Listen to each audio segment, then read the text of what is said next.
Good afternoon. Well, I'm sitting here in the grounds of the school where Sandra has been appointed as director.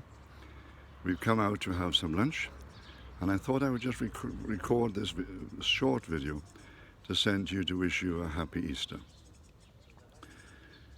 Life here is going on in the usual way. We're still trying to find our way through some of the difficulties and problems really to do with language and culture, and finding how people work and how they think. On Thursday, we went to the Anglican Cathedral of St. George's, and there we went to the Chrism Mass in the morning. We went there primarily to meet up with the other clergy in the area, and there was the Archbishop and about 15 other priests working in this area at the same time, and we were able to meet with them and introduce ourselves to them. They were very gracious and welcomed us and invited us to stay on for lunch afterwards. And we were able to speak to them at some length and find out where they were working and what they were doing. Then in the evening, we went to the Maundy Thursday service. And again, of course, it's a mixed service, Arabic and English. But because we are Anglican as well, we have a great advantage, one we don't probably recognize very much when we're at home, and that is that the structure of the service is exactly the same. So though they might slip into Arabic at different times, we know exactly where they are, and we can follow the service without any problem. Good Friday, we came yesterday and we went to join with CMJ at Christchurch for an afternoon service. And because, of course, it is the first day of Passover, we went down in the evening to the Dead Sea, where we spent some time in fellowship with one another, and where we had a Seder meal, remembering the first meal of Passover that Jesus would have shared with his disciples. Everything is very real out here because we have this constant contact. All these places say, well, this is where it happened, but we're never quite sure whether it's an accurate place. All we do know is that within a couple of 100 yards, we are on the same site.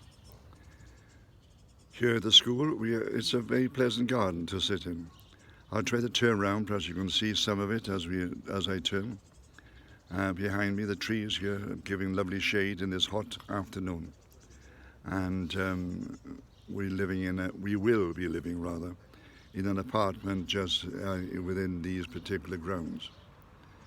It's interesting to think that this is the same apartment where Lawrence of Arabia lived when he was out here ministering and acting as an army officer.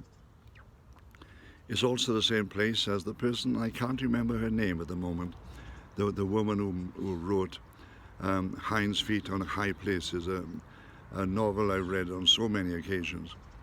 And she also lived in the same apartment here. So we are sort of mixing in with people in the past and remembering these things all at the same time. So yesterday we thought about Jesus' crucifixion, being taken down from the cross and buried in the tomb. There is a garden tomb here with an open grave in it. And people say, yes, this could be the type of place where he was laid. I doubt it actually was. But again, it's within a couple of 100 yards of where it would have happened. And being a tomb in a garden, it gives a good idea of the environment in which this would have taken place.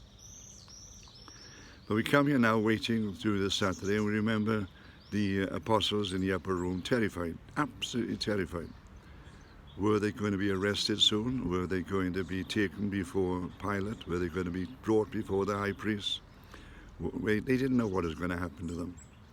They were all waiting in that room, wondering what was going to happen. And in a sense, that's what the Christian church out here is doing as well, wondering where it is going and what's going to happen next. There are many, for instance, Messianic churches out here at the moment, Jews who have accepted Jesus as their Messiah. And they're growing in number and growing in popularity all the time. But there's also a lot of antagonism against this growth of the Messianic churches, and an antagonism as well, of course, towards ourselves as part of the Anglican Church. When we came back in, for instance, this morning, there was one Orthodox member of the community outside the wall, chanting prayers and curses against the Christian church, trying to drive us out of this place. Never really had that much before, where people would gather outside the church and chant curses at you. But it happens here, and it's something which we have to accept because it's part of the environment in which we are living.